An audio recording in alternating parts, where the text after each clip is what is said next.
పోచంపల్లి ప్రాంతంలో క్రికెట్ బెట్టింగ్‌లో డబ్బులు పెట్టి పోగొట్టుకున్నటువంటి సోమేష్ మనస్తాపానికి గురయ్యి రైలు పట్టాల కింద పడి ప్రాణాలు కోల్పోయాడు. వైజాగ్ ప్రాంతానికి చెందినటువంటి కుటుంబంతో గత 20 సంవత్సరాల క్రితమే ఇక్కడికి వచ్చి సోమేష్‌ని ఎంతో అల్లారుముద్దుగా పెంచుకొని తనని చదివించి ఉద్యోగం వచ్చేంత వరకు కూడా కూలీ నాలీ చేసి తన బాగోగులు చూశారు తల్లిదండ్రులు. అయితే బెట్టింగ్‌లో డబ్బులు పోగొట్టుకొని ఏం చేయాలి? డబ్బులు ఎలా తిరిగి చెల్లించాలో అర్థం కాక మనస్తాపానికి గురైనటువంటి మనోజ్ సోమేష్ ఇంట్లో చెప్పకుండా తను సూసైడ్ చేసుకున్నాడు. ప్రస్తుతం కుటుంబ సభ్యులు ఉన్నారు, వాళ్ళతో మాట్లాడిద్దాము. అమ్మ చెప్పండి, ఎప్పుడైనా సోమేష్ మీతో ఈ విధంగా గేమ్స్‌లో డబ్బులు పోతున్నాయి ఏమన్నా చెప్పాడా?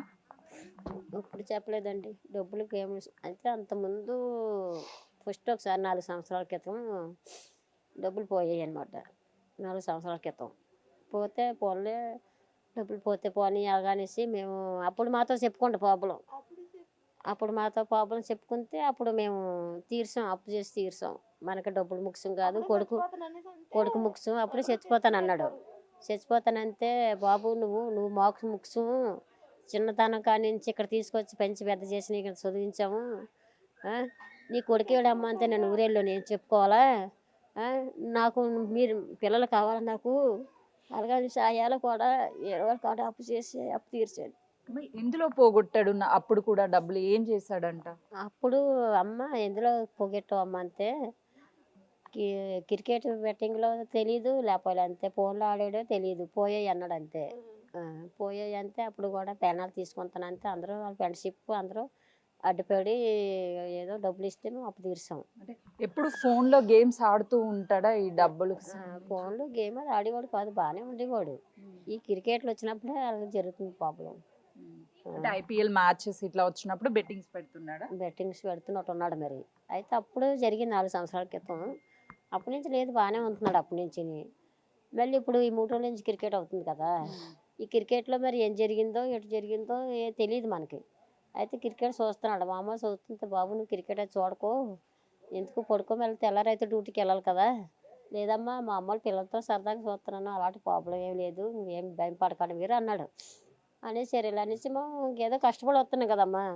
కష్టపడి వచ్చి ఏదో వండుకోవడం తినేసి పడుకుంటున్నాం. ఆ పిల్లడు కూడా ఏదో కొంచెంసేపు చూసి పడుకుండేవాడు మామూలుగా పడుకుంటేవాడు మాతోటే. ఏం మరి క్రికెట్లో బెట్టింగ్ వేసాడో ఏం చేశాడో అస్సలు తెలియలేదు మాకు. అయితే ఈసారి అయితే ఆడ ప్రాబ్లం ఏం జరిగిందో మాతో చెప్పలేదు. చెప్పకుండానే తెల్లవారు లేచినాడు, 5 గంటలకు బాత్రూమ్ వస్తుందని వెళ్ళాడు. వెళ్ళి ఇంకా బాత్రూమ్కి వెళ్ళి మనిషి రాలేదు. రాకపోతే ఒక్కోసారి అలాగే వాకింగ్ కాట వెళ్ళి 7 గంటలకు 8 గంటలకు వస్తాడులే. అయితే 7 గంటలకు 8 గంటలకి వస్తాడు కదా, రానిలే అనేసి మేము తెల్లవారు లేచి మామూలు వంట గింట అనేసి చేశాను. చేస్తే అప్పటికి కూడా రాలేదు. అప్పటికి రాపోగల్లా ఇంక మాకు డౌట్ వచ్చి ఫోన్ చేస్తూ ఉన్నాం. అప్పటి నుంచి ఫోన్ చేస్తుంటే రావట్లేదు. రాపోగల్లా ఈ పక్క నుండి పిల్లలు అందరూ ఫ్రెండ్షిప్ అందరూ ఎతకడానికి వెళ్ళారు. ఎతకడానికి వెళ్తే అక్కడ స్టైర్లో తీసుకురాము ఎతకడానికి వెళ్ళారు కానీ ఎక్కడ ఈ ఏరియాలో ఎక్కడ కనిపించలేదు.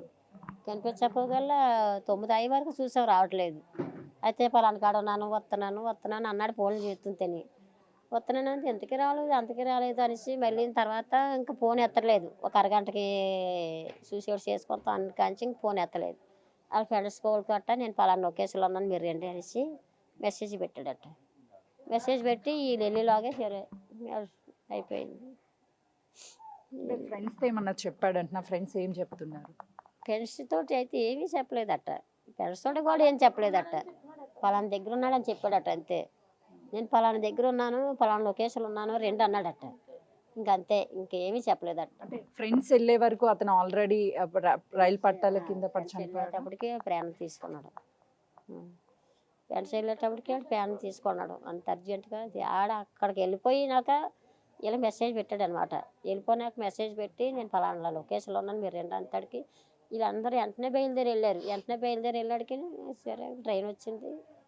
సోమేష్ ఎలా ఉండేవాడు? అంటే చిన్న అప్పుకి సూసైడ్ చేసుకున్నంత మెంటాలిటీ ఉండేదా అతనికి? చిన్నప్పటి నుంచి సూసైడ్ చేసుకున్నంత మెంటాలిటీ లేదు అడికి, అంత ధైర్యం కూడా లేదు.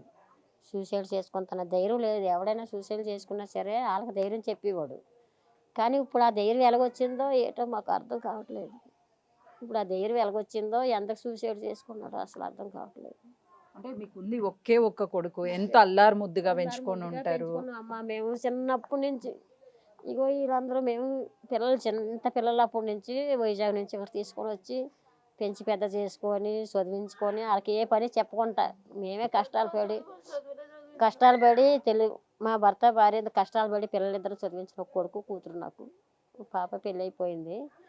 ఈ బాబుకి పెళ్లి చేద్దాం అనుకుంటాడికి అప్పటికి వచ్చి ఏ బరువు బాధ్యత అతని బుర్ర మీద పెట్టలేదు మేము. కానీ ఇప్పుడేమో ఏదో ప్రైవేట్ జాబ్ చేస్తున్నాడు. చదువుకున్న దీని మూలనే ప్రైవేట్గా కొంచెం జాబ్ వచ్చింది చేస్తున్నాడు. కానీ క్రికెట్ బెట్టింగ్ కాసి డబ్బులు కొట్టుకున్నాడో మరి ఎంతవరకు ప్యానాలు తీసుకున్న అంతవరకు వచ్చిందో అసలు తెలియలేదు మాకు. అంటే ఇప్పటికే బెట్టింగ్ యాప్స్ ద్వారా చాలా మంది డబ్బులు పోగొట్టుకొని నష్టాలై చనిపోయినటువంటి వాటి రెగ్యులర్గా టీవీల్లో చూస్తూ ఉంటారు కదా. మీ అబ్బాయికి చెప్పే వాళ్ళ ఇవన్నీ పోకు నాన్న, ఈ బెట్టింగ్లోకి వెళ్ళకు అని చెప్పేవాళ్ళు బెట్టింగ్లోకి అట్లోకి వెళ్ళకమ్మా, అట్లోకి వెళ్ళకమ్మా, అవి చూడమ్మా. మాకు అతనే చెప్పేవాడు, అమ్మ ఇగో చూడు క్రికెట్ బెట్టింగ్ కాసి అది కాసి ఇది కాసి ప్రాణాలు తీసుకుంటున్నారు, ఇంట్లో ప్రాబ్లం చెప్పుకోవచ్చదని మాకు ధైర్యం చెప్పేవాడు. కానీ ఈసారి అయితే మాకు ఏది చెప్పలేదు, ఏ ప్రాబ్లం చెప్పలేదు. కానీ మాతో సరదాగా ఉండేవాడు. ఏదో మన నలుగురితో కలిసి తినేవాడు, చేసేవాడు, సరదాగా ఉండేవాడు. కానీ మనసులోనే ఏ ప్రాబ్లం లేదు, బాగానే ఉంటున్నాడని మేము కూడా అనుకున్నాం. కానీ ఇంత సడన్గా ప్రాణం తీసుకుంటాడు అనుకోలేదు. అంటే ఈ వయసులో మిమ్మల్ని దగ్గరుండి చూసుకోవాల్సినటువంటి పిల్లాడు ఈ టైంలో ఇలా జరగడం మరి అదేనమ్మా మాకు అదే ఇప్పుడు బాధకుడు. ఈ వయసులో మేము ఎక్కడికి వెళ్ళి కష్టపడగలము? మమ్మల్ని పోషించి కొడుకు పోనాడు, ఇప్పుడు మేము ఎలా బ్రతకాలా? ఎలా బ్రతకాలమ్మా? మా సరే కొడుకు ఆధారం మీద బతుకుతున్నాం అన్ని టయానికి ఇలా చేసినాడు. ఒక్కడే కొడుకు, మరి అబ్బాయి లేడు. మాకు ఎవరే దారి పెడతారు ఇప్పుడు? మాకు ఏది ఆధారం లేదు మాకు. ఆడు ఒక్కడే ఆధారం, ఉన్న కాడికి లేని కాడికి అంతా పెట్టి ఆడపిల్ల పెళ్లి చేస్తాం. ఈ కొడుకు ఉన్నాడు కదా, ఈ కొడుకు మేము ఏదో కష్టపడి ఆ కొడుకు మమ్మల్ని పోషిస్తాడని మా ఎంతో ఆశపడ్డాం. మా ఆశలు నిరాశ చేశాడు. ఇప్పుడు ఏ దారి కూడా మాకు లేదు. అంటే వైజాగ్ నుంచి మీరు వచ్చింది కూడా పిల్లలకి ఒక మంచి భవిష్యత్తు ఇవ్వాలి అని చుట్టాలందరినీ వదిలేసి దగ్గర బంధువులను వదిలేసి వచ్చారు. ఈరోజు మీ కొడుకును కూడా కోల్పోయారు. అదే చుట్టాల బంధువులు అందరిని వదిలేసి వచ్చామమ్మా. ఏ మంచి చెట్లకి కూడా దేనికి వెళ్ళకుండా పిల్లల కోసమే బ్రతుకుతున్నాం ఇక్కడ. పిల్లలు మంచిగా ఉండాలా, పిల్లలు మనలా కష్టపడకూడదు, పిల్లలు ఒక స్థాయికి వెళ్ళాలా. మనమే చూస్తే కూలి పని చేసుకొని బతుకుతున్నాం, వాళ్ళు మనలా కూలి చేయకూడదు, వాళ్ళు ఒక స్థాయికి వెళ్ళాలనేసి వాళ్ళని మంచి స్థాయిలో తీసుకెళ్ళాలనేసి అమ్మ మనం ఇంత కష్టపడి వాళ్ళు ఇంతవరకు చేసుకొచ్చిన కొడుకు వెళ్ళకపోన్నాడు. ఇప్పుడు ఏం చేయాలి? ఏం చెప్పేవాడమ్మా మీకు సోమేష్ అని? అంటే జాగ్రత్త అమ్మ, ఇలా బయట జరుగుతున్నాయి, లేకపోతే మీరు కూడా జాగ్రత్తగా ఉండండి, ఇవన్నీ రెగ్యులర్ చెప్తుండేవాడా? ఇంట్లో నుంచి వెళ్ళేటప్పుడు ఇలాంటివి ఏమన్నా చెప్పాడా? చెప్పేవాడు, జాగ్రత్తగా ఉండండి అమ్మ, మీరు జాగ్రత్తగా ఉండండి, ఎవరు ఎక్కడైనా ఏదైనా జరిగినా సరే మీరు ధైర్యంగా ఉండండి. కానీ ఇలాంటివి జరుగుతూ ఉంటాయి, మరి అలా తప్పులు చేస్తూ ఉంటారు, జరుగుతూ ఉంటాయి. కానీ ఆ తప్పులు సరిదిద్దుకుండే ధైర్యం ఉండాలా. కానీ ప్రాణాలు తీసుకుంటే అంతవరకు ఎందుకు వెళ్తున్నారు అని మాకు ధైర్యం చెప్పేవాడు. మరి ఇప్పుడు ఎందుకు అతను అలా చేసుకున్నాడో మాకు అదే ఇదైపోతుందమ్మా. మా డాడీకి నాకు ఎంత ధైర్యం చెప్పేవాడు అండి. మా ధైర్యంగా ఉన్నాం.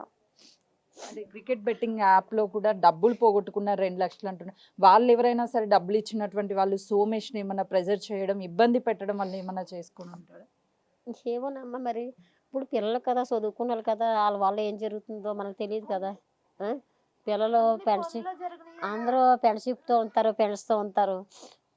ఇప్పుడు పిల్లలు మనం గెబికి నేటని అన్నా సరే ఇలాంటివి ఏమైనా చేసుకుంటారని మేము గెబికి ఏం అనలేం కదా. వాళ్ళే ఇలాంటివి జరుగుతున్నాయి కాబట్టి అసలు పిల్లల ప్రాణం పోతే మనం ప్రాణం వెలగొస్తుంది, మన మనిషి వెలగొస్తాడు అనేసి మేము కూడా పెద్దగా ఏమనేవాళ్ళం కాదు. పిల్లలు మాకు ధైర్యం చెప్పేవాడు, అమ్మ మీకేం భయం లేదు, మీరు ధైర్యంగా ఉండండి, మిమ్మల్ని చూసుకుంటే బాధ్యత నాది, మీకు ఏ ఆరోగ్యం బాగోకపోయినా ఏది బాగోకపోయినా చూసుకుంటే బాధ్యత నాది. చాలా తెలివైన కొడుకు అమ్మ నా కొడుకు, చాలా తెలివైన కొడుకు, చాలా అందగోడు కొడుకు. ఇదే ఇంట్లో పుట్టి పెరిగి ఆయన జ్ఞాపకాలు చాలా సంతోషాలు కావచ్చు, బాధలు కావచ్చు ఇదే ఇంట్లో ఉంటాయి. అంటే ఇల్లు చూడంగానే ఫస్ట్ గుర్తొచ్చేది సోమేష్. రేపటి నుంచి ఇక సోమేష్ లేడు అన్న విషయాన్ని కూడా అసలుకి తీసుకోలేము. సోమేష్ లేడని ఎలాగో తీసుకోలేమమ్మా, ఎలా తీసుకుంటాము? మా జీవితాంతి కాలం మా ప్రాణం పోయే వరకు మా మనసులోనే ఉంటాడు నా కొడుకు. మర్చిపోగలమా? ఆ? చిన్నప్పటి నుంచి పేగు కొడుకు బంధం పెంచి పెద్ద చేసి చదివించి ఇంత స్థాయికి తీసుకొచ్చిన కొడుకుని మర్చిపోగలమమ్మా? మర్చిపోలేం కదా. ఇప్పుడు మమ్మల్ని పోషించి స్థాయికి వచ్చాడు. పోషించి స్థాయికి వచ్చినప్పుడు సోమేష్ అన్ని ఎత్తుని ఎలా మర్చిపోగలము? మా ప్రాణాలు పోవాలి కానీ నన్ను మర్చిపోలేము. ఒక తల్లిగా ఏం చెప్తారమ్మా? చాలా మంది ఈ బెట్టింగ్ యాప్స్ కావచ్చు, లేకపోతే బయట అప్పులు చేసి మరి ఈ గేమ్స్ లో పోగొట్టుకొని ప్రాణాలు కోల్పోయి ఒక తల్లికి కడుపు కోతని మిగులుస్తున్నారు. ఏం చెప్తారు? చెప్తున్నాం మా పిల్లలు కూడా చాలా మంది పిల్లలకి మేము ఎక్కడ పనిచేసి ఎక్కడికి వెళ్ళా సరే చాలా మంది పిల్లలకు కూడా అదే ధైర్యం చెప్పేవాళ్ళు. బాబు మిమ్మల్ని కష్టాలు పడి చదివించడం చేస్తున్నాము, ఇలాంటి బెట్టింగ్లు కానీ క్రికెట్లు కానీ ఏ ఆడకండ్రా బాబు, మీ గురించి మేము తల్లిదండ్రులు ఎంతో ఆశ పెట్టుకొని మేము ఉంటున్నాం. అలాగని ఎంతోమంది పిల్లలకు నేనే ధైర్యం చెప్పేదాన్ని. ఎంతోమంది పిల్లలకు నేనే ధైర్యం చెప్పేదాన్ని. అలాంటిది నా కొడుకు కూడా నేను ధైర్యం చెప్పేదాన్ని. చెప్తే మరి లేదమ్మా నేను అలాంటివి ఏం చేయనమ్మా, నా గురించి మీరేం టెన్షన్ పడకండి, ఇప్పుడు నేనేం చేసుకోను, నేను ఏదో ఇప్పుడు జాబ్ చేస్తున్నాను కదా, మిమ్మల్ని పోషిస్తాను అనేవాడు కానీ ఇలా ప్రాణాలు తీసుకుంటానని ఎప్పుడు అని లేదు. ప్రాణాలు తీసుకున్నంత ధైర్యం ఉండేది కాదు. మరి ఎందువల్ల జరిగిందో ఏ ఏ ఏ పెసవాళ్ళు జరిగిందో ఏ పోపలు వచ్చిందో అసలు ఏం అర్థం కావట్లేదు ఇప్పుడు మాకు. అమ్మ చెప్పండి, సోమేష్తో మాట్లాడినప్పుడు ఏం సోమేష్తో రెగ్యులర్గా టచ్లో ఉంటారు? ఏమన్నాడు కదమ్మా, మామూలుగా తిని తిని అన్నం తినేసి మా ఇంటికి వచ్చేవాడు. నాకు తమ్ముడు అవుతాడు. తమ్ముడు తిన్నావా అంతే తిన్నాను కానివాడు కానీ ఎప్పుడు ఏమండు చేయడం అది ఏమీ లేదమ్మా. బాగానే ఉండేవాడు, పిల్లలతో అందరితో కలిసి బాగానే ఉండేవాడు. మరి ఏమైందో మనకు తెలియదు మరి ఇంకంతవరకే. అంటే క్రికెట్ బెట్టింగ్లో 2 లక్షలు అప్పులు అయ్యాయి, ఆ బాధని బయటికి రాలేక సూసైడ్ చేసుకున్నారు అని అంటున్నారు కదా. మనకు తెలియదమ్మా, ఆ సంగతి మనకు తెలీదు. మరి ఏం జరిగిందో మధ్యలో మనకు తెలియదు. ఇంకా అది ఇప్పుడు ఇలా జరిగిన తర్వాత మాకు తెలిసింది. చాలా మంది యూత్ ఎక్కువగా ఈ బెట్టింగ్ యాప్స్కి కావచ్చు, లేకపోతే ఈ డబ్బులు పెట్టి పోగొట్టుకొని నష్టం రాగానే సూసైడ్ చేసుకుంటూ ఉంటారు. మంది ప్రాణాలు పోతున్నాయి మేడం. అయినా ఇప్పుడు నా కొడుకు పోయాడు, ఇలా ఏ రోజు ప్రాణాలు కూడా పోకుండా మీరు చూడండి మేడం. ఇప్పుడు గవర్నమెంట్ ఒక యాప్ పెట్టింది, వాళ్ళు ఫోన్లో ఆటలాడుతున్నారు. ఫోన్లో ఆటలాడి తల్లిదండ్రులు సంపాదించిన కష్టార్థం వాళ్ళ అకౌంట్లో ఉంటాయి. మన కొడుకులు కదా, మనం కొడుకు అనేసి నెమ్మేసి మన కొడుకు అప్పచెప్తున్నాం. కొడుకు అప్పచెప్పినప్పుడు ఏం చేస్తున్నారు పిల్లలు? ఆ ఫోన్లోను బెట్టింగ్లు కాసి ఫోన్లోను యాప్ ద్వారా కానీ ఆటలాడిసి డబ్బులన్నీ పోగొడేస్తున్నారు. ఇలాగ నా కొడుకే కాదు, అలా చాలామంది ప్రాణాలు పోతున్నాయి. ఆ గవర్నమెంట్ని గవర్నమెంట్ ఆ యాప్ ఒకటి తీసిమని చెప్పండి అమ్మ. గవర్నమెంట్ ఆ యాప్ ఒకటి ఎట్టాడు, ఆ యాప్ ఒకటి ఎట్టి ఎంతమంది జీవితాలు పోతున్నాయి ఇప్పుడు మీకు తెలిసే ఉంటుంది, తెలీదా? ఎంతమంది ప్రాణాలు లక్షలు పోగొట్టేస్తున్నారు, పోగొట్టేసి ఇలా ప్రాణాలకు గురవుతున్నారు.